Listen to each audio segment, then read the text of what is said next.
Good afternoon, students. Thank you so much for showing up. We have quite a bit to cover, so let's go ahead and get underway. This week, we are starting week 4, and we are on the ground, and I'm certainly happy to be here. We are up for some exciting information that we will learn having to do with group membership, leadership, actual membership, and diversity. And finally, learning a little bit about how to begin the motivational process. Meanwhile, we do have a little work to do with regards to learning about the dynamics of a group. So I do have a short video clip that I want to have you take a look at that will help you better understand what it really looks like in developing group dynamics. So let's take a look and see what we can discover from this. Here we go. We've all experienced the pain of being stuck with difficult group members, and if you're watching this video, I'm guessing you know exactly what I mean. Let's go over the different species we're dealing with. Self-appointed bosses are the most difficult of them all. They love telling others what to do without doing much themselves. Team members with bad vibes are the biggest downers. They always shoot down your ideas without coming up with any solutions of their own. Deadweights are just here for the free ride. They'll skip meetings without any notice, and when you try to track them down, they'll ghost you like a Tinder date. Procrastinators are capable of great work, but man, they're the reason that you're up at 11:58 p.m. praying that your assignment gets submitted on time. During meetings, ramblers will go on and on about what they ate for lunch, what they did at band camp, and what their favorite bubble tea is. Basically, everything except the group project. Then there's the poor souls that are always confused. Even when they try to do their best, they can't deliver good work. Now that we've covered the different types of difficult team members, let's talk about ways to deal with them. Before you start tackling a project, I recommend having a casual hangout with your team members first. You may be tempted to skip this step, but it really helps build mutual trust and respect within the team. Once you're ready to get down to business, create a group contract. The contract outlines things like ground rules, response time, and expectations. Additionally, you may want to set up an ongoing meeting time and include that in the contract. This way, everyone can plan their schedules around it, so there's no excuse not to attend. You can also take turns bringing snacks to team meetings. It can really help boost attendance, reduce tardiness, and just make the experience better overall. It really makes a difference when you divide tasks based on everyone's strengths and interests. For example, someone who's great at design can make a sleek PowerPoint, while someone who's a great writer can edit the report. Make sure to delegate the most important part to someone who's reliable, maybe not the procrastinator. Since group projects can be a long and grueling process, I found it helpful to set mini milestones and rewards along the way. This keeps everyone motivated and on track. In the past, there were times where I took on too much in a group project and over-contributed, which caused others to contribute less. Since then, I've learned to give others space to contribute, just to have everyone more included. Another thing that I found helpful is to have mini group meetings to accomplish specific tasks. If 2 people are working on the same part, they can meet up separately to get things done more efficiently. This strategy can help get more out of every group member. If there is dysfunction, you need to be prepared to address it. Throughout the whole project, you should document all communications on contributions from each group member. You can assign everyone a color so it's clear who wrote what and who contributed. Once you've identified a problem member, ask yourself whether there are factors within the group that are causing the team member not to deliver. This gives you a chance to resolve the root of the problem before you start pointing fingers. Try using we language and speak to the issue, not the person. Lastly, if you need to, there's no shame in talking to your professor. This is where it's handy to have documentation to back you up. It really does get better with time, and if you ever feel frustrated, just know that you are not alone. And if you need to vent about a group member, feel free to do it in the comment section below. Good luck with your future projects. Okay, let's take a little time to review what we just watched. I think this touched upon some fantastic points that within groups that we need to really take a look at and be willing to address. A few items that was suggested here had to do with before the group starts, make sure you have something a little casual, maybe a little meet and greet to get a little bit more familiar with each other so that you can have a feeling of getting to know each other and relaxing before your project. We looked at this a little bit as we developed some of the personality traits in order to see who's in the room. I like to use that term because it helps to identify the specifics of the talent that you can glean from. So, a few things that were suggested, let's just quickly go over that particular list. We see for sure that the suggestion was to delegate. So, here's the time you want to make sure that you take a few notes so that you have your game plan structured.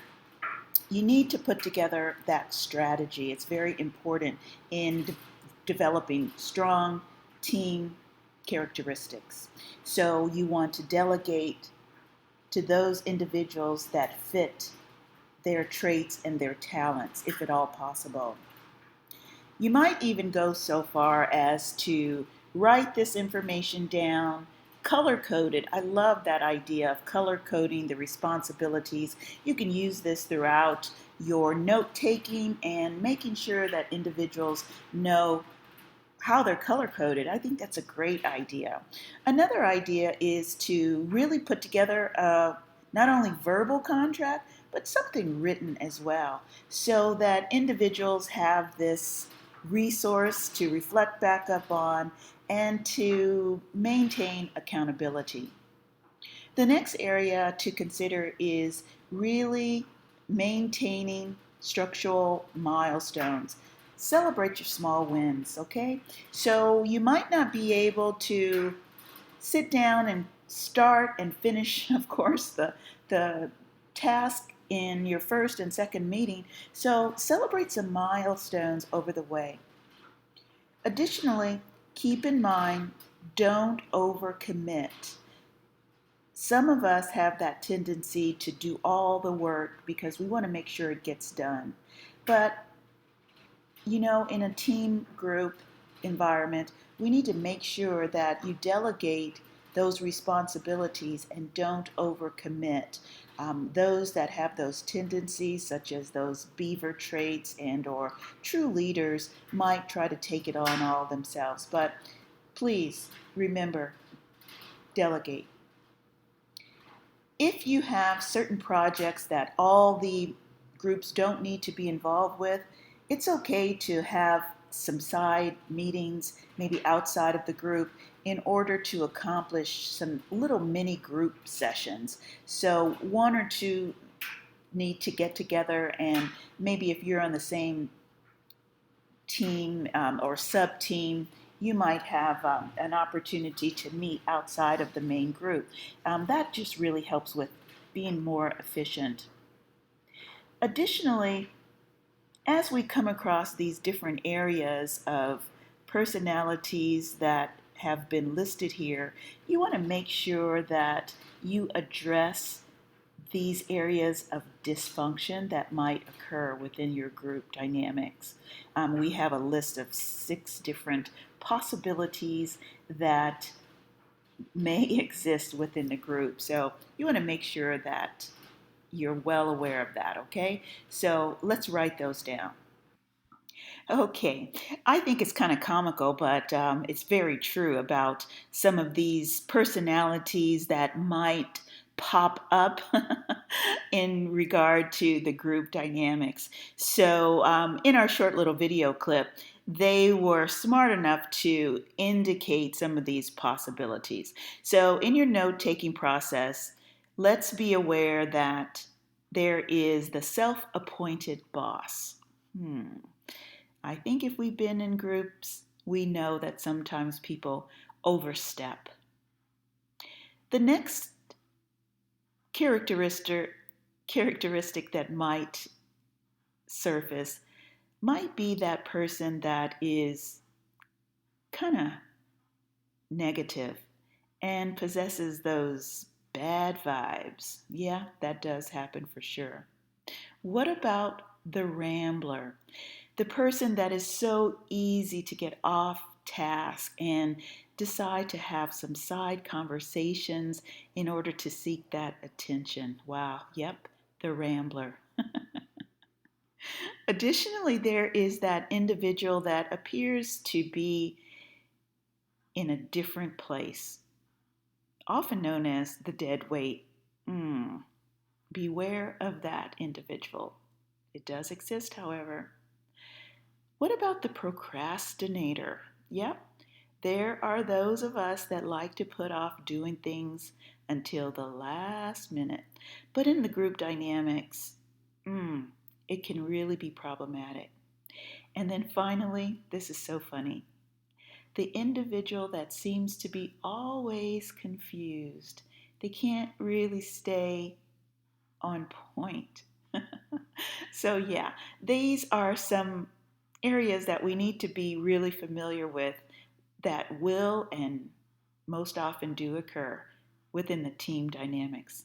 Okay? The next portion that I want to just reflect upon very quickly is developing that strategy. Strategies of tips that can help give some solutions and to maintain a nice flow within your group participation. Some of the suggestions mentioned were remember to give others their space. Next, it might be helpful to bring a few snacks. Bribery does work. Make sure you're consistent with your meeting times. Try not to flake out as we sometimes do. Often life does happen, but it's very important for us to stay targeted and focused on the goal. Additionally, you might want to break into smaller groups if needed in order to get the job done more effectively. Another tip is color code your activities and job duties, and this would really help with making sure at a glance you know who is responsible for what portion. And you can use this throughout your entire team process. Remember also, another tip is to create mini milestones. Remember to divide the tasks up and be wise about that. Don't give a task to someone that you know that's not their talent or gift. Remember to document all correspondence. Communication is so key. And lastly, remember, if you do need to get outside help or some advice from perhaps another associate, another leader, or professor, don't fail to get the help you need, all right? Keep the strategies at bay. Now let's get more involved into today's overall objectives so that we can really learn more about group membership, leadership, membership, diversity, and motivation.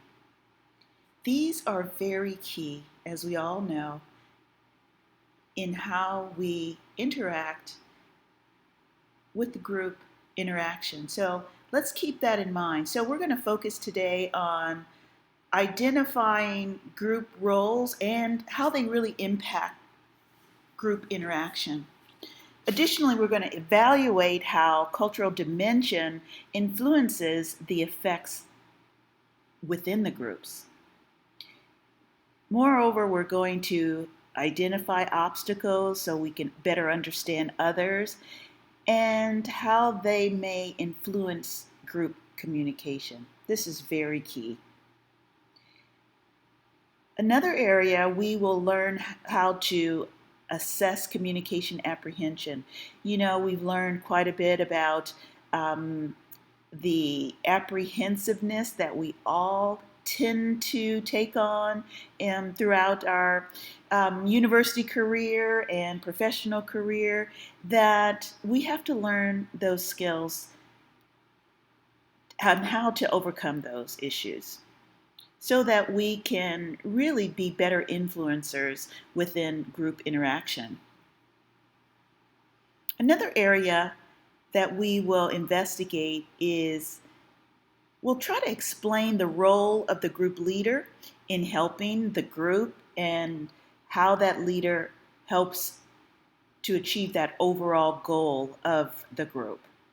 Additionally, we're going to talk about various types of power and how leaders use that power and their role of power, of which it plays, and how it should play in order to establish effective leadership. And then finally, we're going to get involved in identifying those theories of leadership. So we have quite a bit to go over. And so let's move forward in helping to identify some of that. Let's go ahead now. This is basically in Chapter 5 in your textbook, having to do with leadership. Here it is explained that leadership is truly the ability to make a strategic decision and to use that communication that we're learning to use effectively in order to help really mobilize the group members and specifically moving them towards achieving that common goal. We use this term mobilize, which indicates real leadership competencies and how we help to motivate others and to help to guide and support the project, moreover focusing on specific attitudes and behaviors of the group members. Within a leader, this title is given to a person, which really signifies true leadership. And it can really refer to any member who is truly instrumental in helping to drive and mobilize the members to achieve that group's goal. Moreover, we find that, leaders, as the word stands, has to do with someone who leads others. They help to drive others. Most often, a leader has a vision, and they're committed to that vision to drive and to achieve that specific goal for their entire team. More importantly, we look at team leadership as a way to manage the group and to have the individuals within the group really achieve the desired results. We have to keep in mind that a leader must motivate and inspire, hopefully with humility and confidence, using the two to achieve success for the members within the group. I like to refer to it as leadership rigor. I think it's so wise to have the ability to really use these two keys wisely. The role of leadership requires true rigor. Next, I want to point out the different leadership styles that are pretty much documented throughout all leadership courses and throughout the academic research and studies having to do with the various types of leadership. So this is a good time for you to take out your notes and make sure you write down these different styles and do your research on these, because it'll really be beneficial with regard to your upcoming paper that you'll be writing. So first we look at the democratic leadership style. Okay? Next, the autocratic leadership style. The laissez-faire leader. Next, that strategic leader, using that style based on having that strategy. Next, the transformational leader, transactional leader, coach style leader, and finally, the bureaucratic leader. Okay? Any questions on this at this particular time? Just let me know.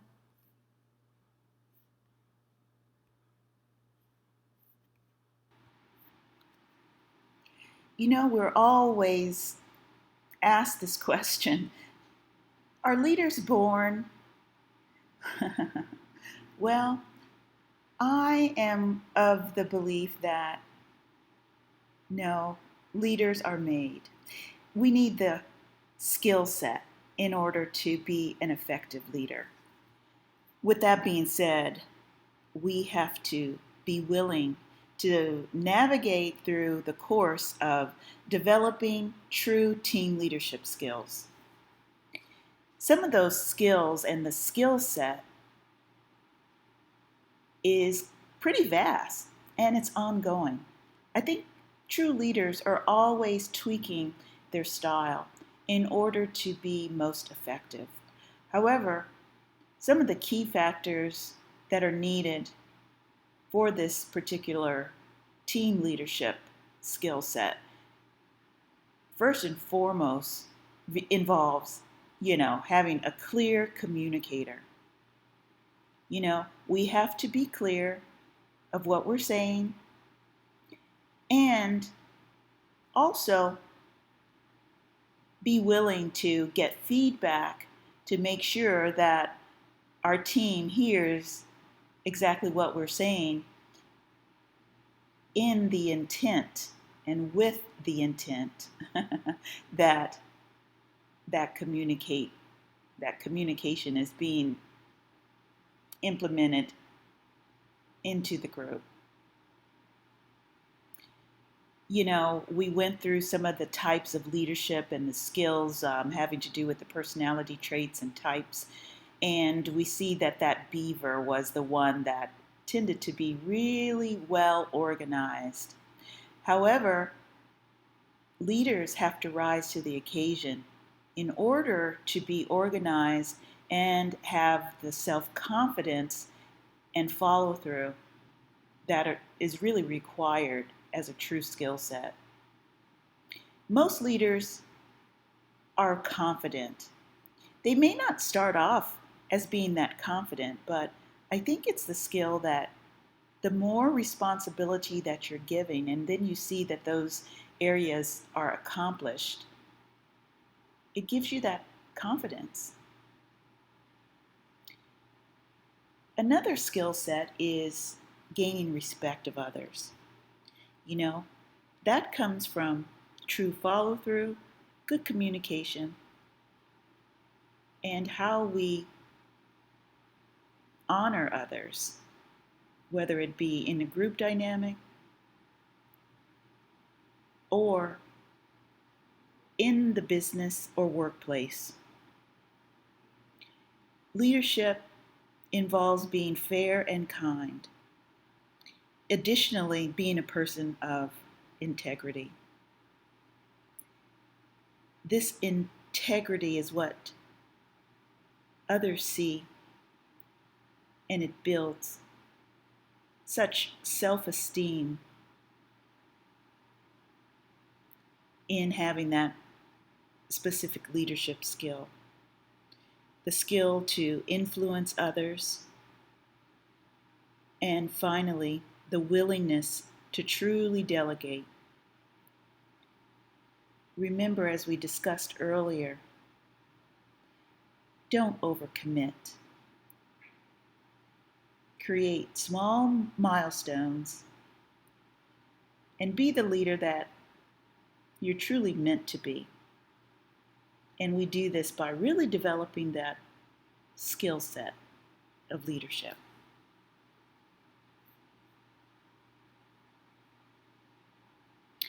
As mentioned a bit earlier, with regard to are leaders made or born, well, they are made.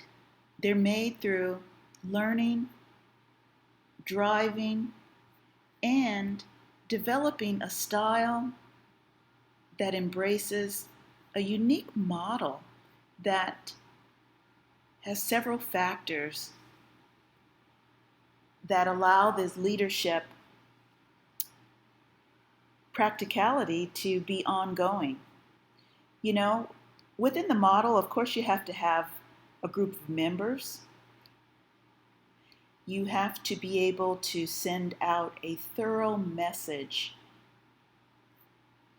That messaging process has a lot to do with how we send that message, how it's sent, how it is received, how is it interpreted, how is it decoded. Additionally, when this process takes place of the leadership model, of course, it really involves being a true decision maker, learning to make those decisions based on experience and knowledge. Additionally, the model includes the leader to become a mentor, willing to take the time to share with others and to share their skills in a form of mentorship. And finally, this model includes a leadership model behavior, a behavior of kindness, confidence, drive, and follow through. So throughout the history of building leaders, researchers have studied it. They've studied traits of successful business men and women, and they've come up with this particular strategy as being part of what it really takes to build this personal model of leadership. I hope we can all rise to the occasion on this. I certainly hope I do. Next, we will dive into learning about membership. And you can find out more information in Chapter 3 with regard to group membership and participation. We're learning that the members of your circle of influence or your audience may be from different groups, of course. So we have to keep in mind that they may be all part of the same group or a different group.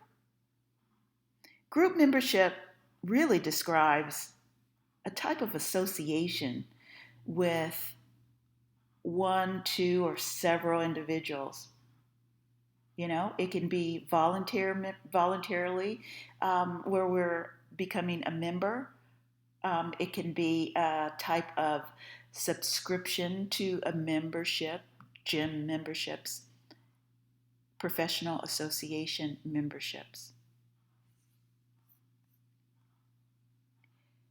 I want to go over a few tips to consider with regard to when and how we become members where we are participating within a meeting or a structured meeting.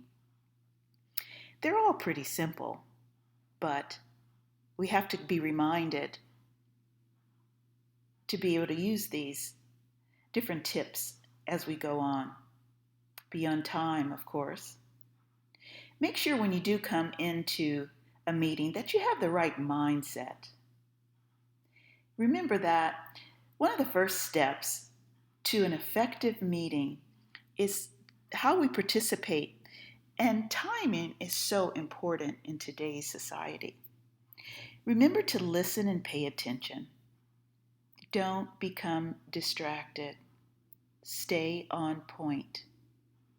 Remember, don't ramble. Stay focused.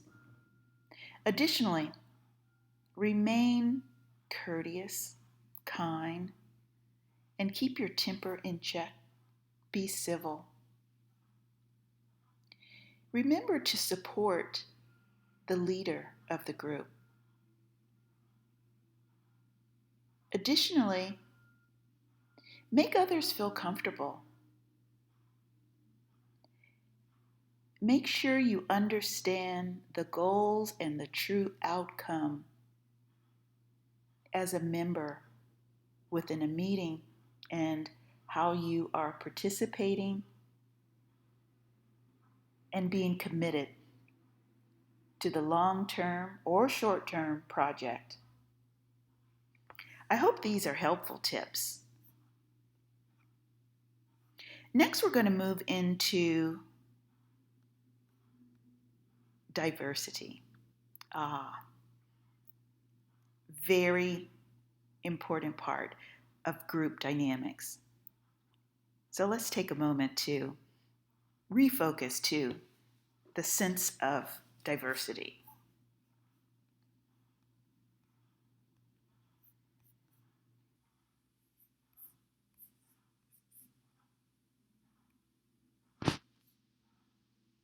Diversity, of course, is this quality that we all have of being different.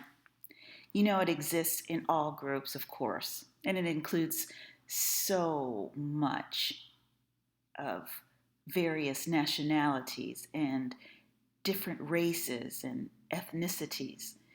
It even has to do with age, gender, occupation, even our physical abilities.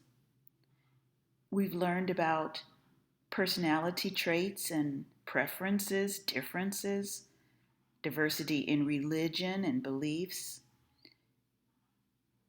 We have different marital and parental type status of diversity, and of course, diversity in the work, life, and experience of the workplace. You know, member diversity really helps with the group dynamics and makes it possible for us to make better decisions and have new perspectives on how we view cultural diversity. There's such value in group diversity. You know, culture, and through culture, we learn how to share our experiences about our different beliefs, our values, our norms, and we take these behaviors which truly affect us and we look at people differently. As members, we have co-cultures and we have to coexist. And this helps to make a more healthy society. It allows us to really remain connected to one another through our cultural heritage and through our differences. We need each other's skills. We need each other's talents. We need each other's history. You know, there is a cycle that, of course, we look into as far as we're different. You know, we are different within our personalities. We are different in our geographical location, our personal habits, our recreational habits and styles, our educational background, our physical appearance, our family status, our marital status, our political affiliation, and our incomes. It all makes up this cycle of the melting pot having to do with diversity. With that, we're going to finalize this class today with reviewing a little bit about motivation. So let's have this final section where we dedicate it to the motivational factors that are needed in our group participation. You can check this out in chapter 5, where they talk about how we should motivate members. You know, motivation really helps to provide inspiration to others. Motivational incentives, they always work and give us reason to help reach out to group members and work together to just really achieve that common goal that we all have. We need motivation. Without this type of motivation, of course, members may not really want to stay and stick it out within the group. We have to consider that the lack of will and energy kind of hinders group participation and slows everyone down. So effective leaders really have to find ways to tap into that essential, intrinsic, motivating factor that's needed to help promote this wonderful sense of meaningfulness and belonging to this group. It gives us a sense of choice, and it gives us a sense of being competent and inclusive, and helps to drive progress. We need to keep in mind that motivating leaders and groups help to develop support, offer support, and inspiration to our group members. We need to keep in mind that motivation helps to develop relationships and finding out how to match personal needs and finding out ways that we can promote and motivate those around us, those that are following after us within the groups, especially our leaders, effective leaders. We need to use true goals and authenticity in order to motivate the others that are around us. In the sports arena, we often see true coaches that know how to motivate their teams. We look at a coach or a leader or a teacher or professionals that always have this task of motivating others. We need to find out ways and reflect on ways of what we need to be enticed into motivation. Let's think about it a moment. How do you enjoy being motivated? Let's think about it. Well, that pretty much ends the class discussion and information about leadership and motivation, diversity, and membership. Now I'd like to review the upcoming assignment for your leadership paper. With this, you will construct a paper having to do with traits of leadership and knowing that theory, styles leadership and knowing that particular theory as well. Specifically for this paper, you will select a multicultural leader and discuss their leadership. After selecting a leader, write a 1,250 to 1,500 word paper addressing the following. You want to take a look at identifying the trait of a leader and also, as I mentioned, the styles of leadership. So let's have a time of discussion to answer any questions that you may have in order to construct an outstanding paper. Thank you so much for joining me today. Let's have that discussion, okay? Any questions are more than welcome. Here we go.